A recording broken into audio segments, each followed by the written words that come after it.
Alrighty, folks, welcome back to another episode. We have a third gen 5.9 back here. I've worked on this truck before. We're just taking care of some more issues for him. So after it left with studs, he had some low rail pressure problems.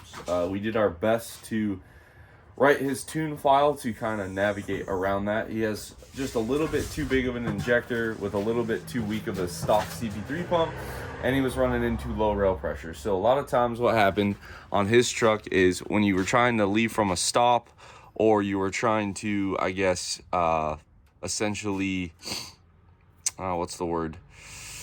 Like tip in on the throttle, it was very smoky. So now we're gonna go ahead and fix that. We have him set up with a 10 mil CP3 from our good friends over at Fleece Performance right here. It's a 10 mil. Here is the pump. This is a 6.7 base pump. So we're going to go ahead and fit it on his 5.9. Very easy to do. The hardest part is tweaking the factory fuel line. The only specialty tool you'll need is a way to pop the pump gear off. This is my tool. Uses 2 bolts. And to do this job, it's actually pretty simple. This gentleman pulled the fender liners out for me, which is nice. You guys could see right in there is the stock CP3. The easiest way I found to do this is just go ahead and unbolt the CP3, which there are 5 bolts. There's a 10 mil down there in the middle. 1, 2, 3, 4, one on each corner.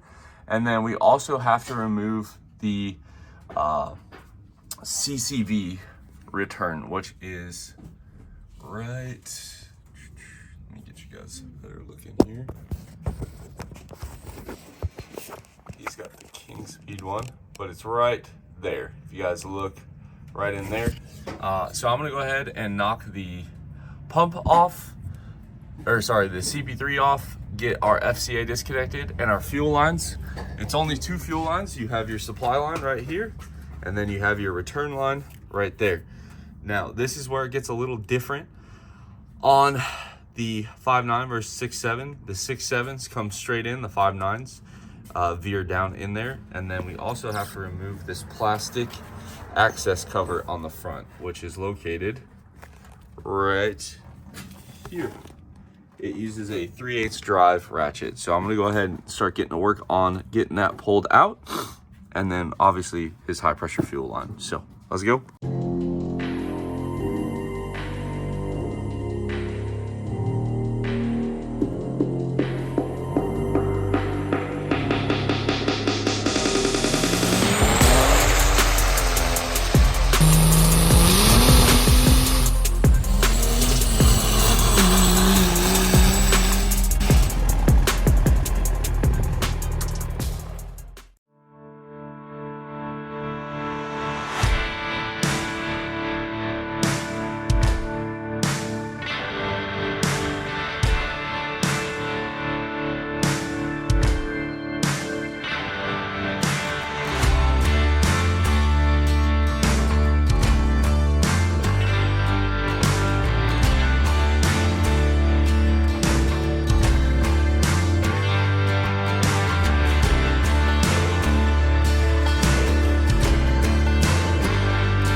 Okay, as you guys saw, we got our return line, supply line, high pressure line, our FCA unplugged, and then I pulled out this cover. That's what it looks like, little 3/8 drive. So now we have to remove the CP3 nut. That is a 27, at least I think it's a 27, I'll let you know. That is lefty loosey, so we'll break the nut and lock washer, slide that off. Be kind of careful not to drop that in there. It's kind of a bad day if you do. And now you guys can kind of see that King Speed CCV return he's got right there. Nice piece for sure. And we're slowly making our way into the belly of this beast here. little by little. Gonna be kind of hard. So once I get the pump kind of loose, I will show you guys kind of how it comes out. Now we have our 3 nuts, which I forgot to cover. They look like this. They're 13 mils. There's one here, one there, and one on the bottom side. We got our nut off, and now you guys can see our pump's loose. But job doesn't stop there. There's your nut, there's your washer. You have to take this little tool and pop it off. Now it's nowhere near as bad as like a VP truck, a P-pump truck. These gears actually come off fairly easy. So we're gonna go ahead, thread this tool in, pop the gear off, and then we should be able to push the pump right out. All right, and with a quick pop, you guys can see here, gear is loose.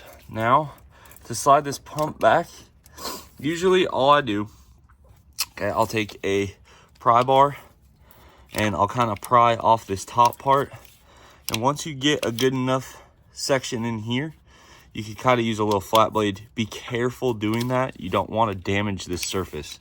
So that's why pry bars are kind of important to pry over here. But then you don't want to break the ear off. So it's kind of a, I guess you could say a jagged line that we walk.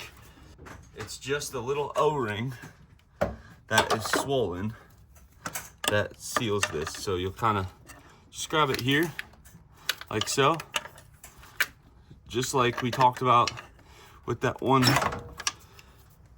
VP truck. Okay, small strokes, don't need to get it all on the first bite. Then this pump comes off, goes off to the side like so, and out she comes. And now it's not very cool. There's not a ton of difference between 10 mil and a stock pump.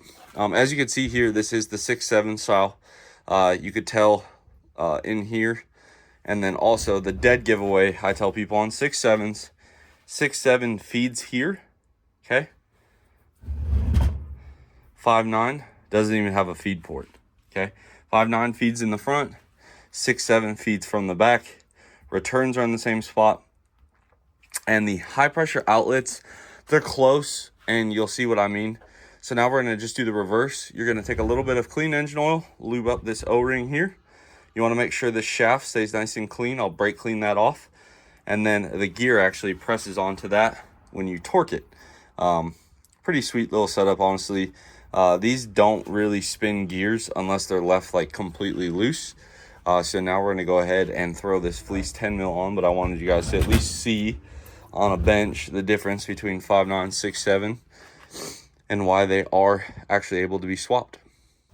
Like I said, a little bit of engine oil on the old girl, just like that. And now we're gonna drop this sucker in. Shouldn't fight us too bad, I hope. Rub that around here. Okay. And you're gonna do the same thing that you did on removal.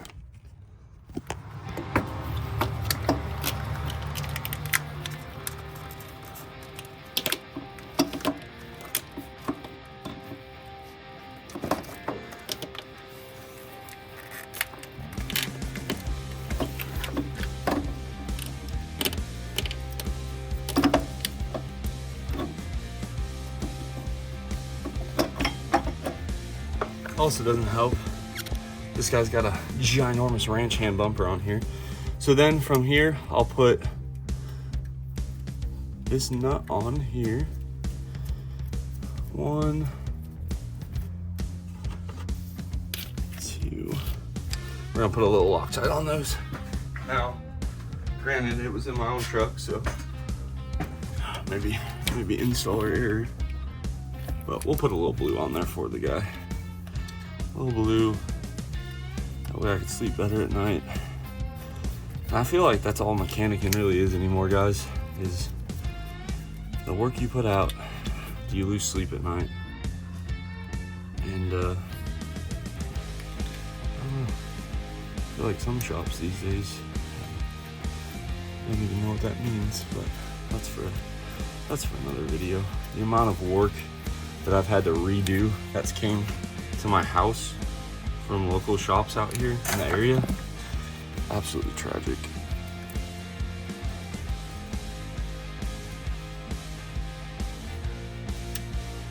Oh, and I did talk to that one guy with that VP. Alright, so we got our 3 nuts on.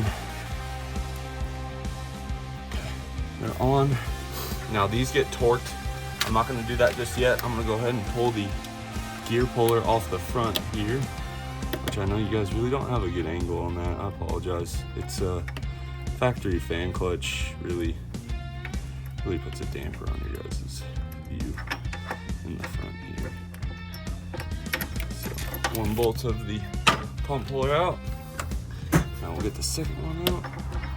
I really like this tool. I honestly think I got it from Industrial Injection, if I remember correctly. But it has pulled pretty much every CP3 off I've ever installed. Good quality tool. And if I remember correctly, it wasn't high dollar. Obviously, it's just a piece of bar stock. Now, the hardest part, in my opinion, on this whole job is putting this washer back on. So just be careful. You need to feel for the shaft because the washer needs to go like straight on. Feel for the shaft, and then the big thing is make sure it doesn't stick to your finger when you pull your finger back. Sometimes it'll want to pull back. Okay, so we've averted disaster now. I got the nut on, and I will say, in the book, they make a big deal about this, so I will point it out. I've actually done it both ways. They really want you, in the book, to first put the pump nuts on. So that would be these 3 that we're working on currently. They want you to put those on first. And then, once you've completed that task, then you could torque the gear. Now, like I said, I've done it both ways without problem, but I will show you guys the book method as per usual. And you guys can see here kind of what we're up against. It's kind of a nightmare. CP3 pumps aren't hard to install, but I guess what's so frustrating about them is you could see everything, you just can't get the best tool for the job in there. So I'm going to torque that last nut, and then I'm going to torque the front nut here on this pump, and we're going to torque that to the studs are 18 foot-pounds for the 3 bolts. That front nut is 96 foot-pounds is what I've always used. So I'm going to get that done, and then I'm going to show you guys how we're going to tackle these fuel lines here. Okay, and if you run into a problem like I did, where the engine is pretty loose, just put the old barring tool in there, or if you have a El Manuel, just put it in gear. But got that taken care of. Forgot to mention that this motor's just got a lot of miles on it, so rings aren't quite what someone would say minty. Okay, now we've reached the fuel line part. This is the only part that's not, I guess you could say, drop-in. Okay, they do sell lines. However, for the cost of the line, I can fix it for far cheaper. Help save money. But you guys can see here, we're just a little off. All right, right down in there. So all we're gonna do is bend it. Pretty easy to do. Not too bad here. Hold on.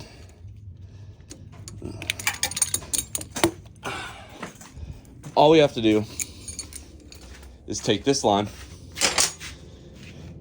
raise this bend up, flatten this bend out, tighten that bend up. Pretty easy. Handy dandy rigid line bender tool. So we just tighten up this part. Okay, now we gotta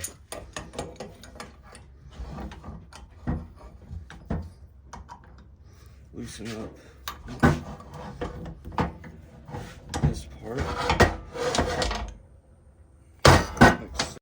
All right, so there's our finished product right there. And I know it's gonna probably work pretty spot on because I've seen the actual lines that they have. What's up, little man? You out here? So now we're gonna go ahead, make sure this fits. I'll show you guys. Okay, so I got it tightened on the pump. Now, I'm gonna flip the camera. Sorry, guys. You guys can see there. We'll apply a little bit of pressure up. Drops right in. Easy peasy. Now, in retrospect, I charge about, I don't know, maybe I'd have to do my per minute calculation here, but let's just call it 20 bucks to fix this line, okay? Or, I think the line's like $100, so definitely worth it. All right, one line down. I'm gonna go ahead and get his return and feed done up.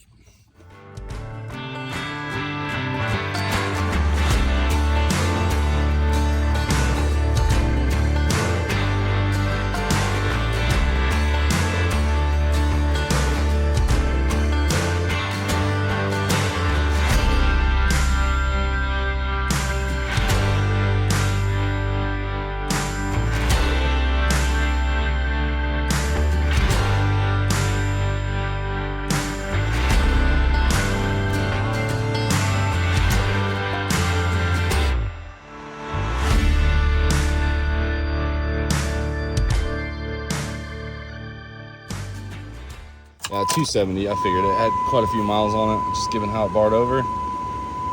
Now, it might not start on the first crank. Don't panic, okay? You just drained all the rail out.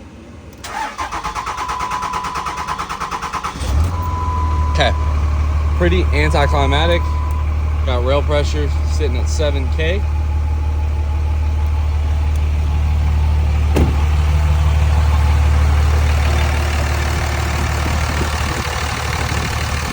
Leaks. No leaks. Let's hit the road. Now, I have not retuned this truck for this pump because I really just want to see how it does with the new pump. So we're gonna go ahead, throw the old flash scan in her, and let's go take her for a drive. All right, so it might be hard for you guys to see, but this was the problem this truck used to have. You give it a little bit of gas like that, and it would smoke. Love it. All right, so we'll get her wound up a little bit.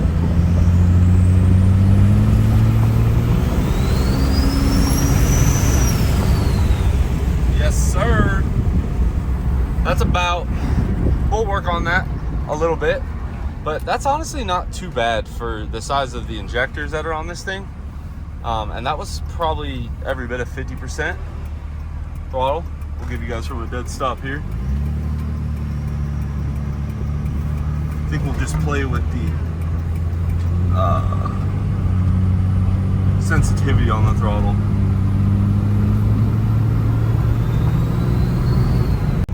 And guys, this truck is an absolute blast. It's a stock style drop in with a 480, I think, maybe a 476 T6 over top.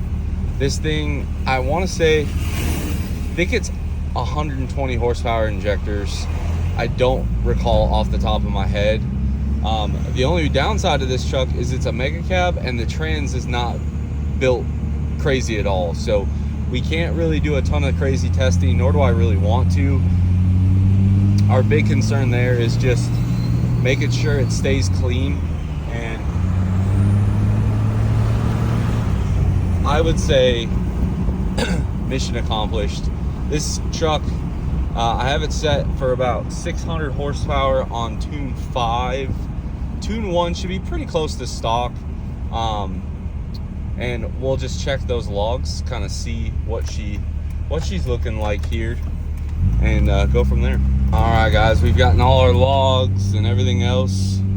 Really happy. It looks like only one tune file really needs a tweak, and it's the VP, which I'm not surprised. And then we're gonna take care of a little bit of it gets, like when you lug overdrive, it gets a little smoky right there on the throttle.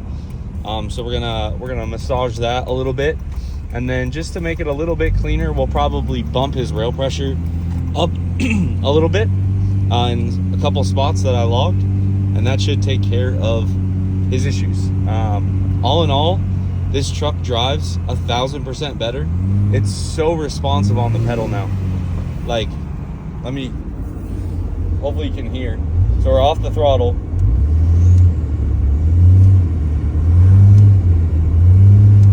Not much throttle input, getting a lot of oomph out of the truck. That's very consistent with big CP3 stuff. Okay, before we finish out this video here, you guys could see this is our rail pressure right here.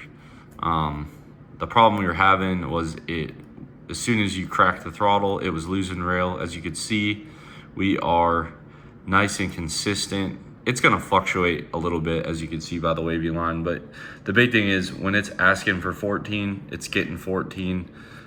That number kind of bounces around. See, like there it's over what's desired, there it's over, then it's a little under, and it just kind of chases the rail. We'll smooth that out, but the big thing is there are no more drops in rail pressure.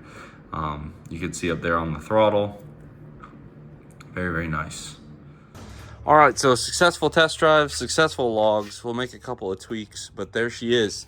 We got his Fleece 10 mil put in. I honestly think Fleece is probably, they're my go-to on 10 mils.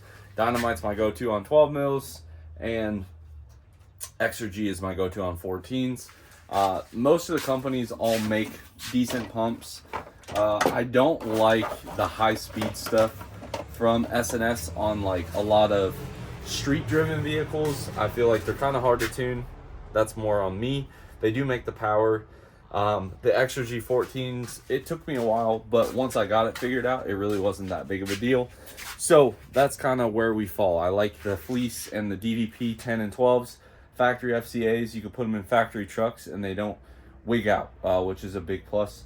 And then for the 14s, when you want to make the big power, you know, we love that Exergy Race 14. So hopefully you guys liked this video. Hopefully it helped you guys either install this, see some issues, and yeah, subscribe. As always, guys, thanks for watching. I'll catch y'all on the next one.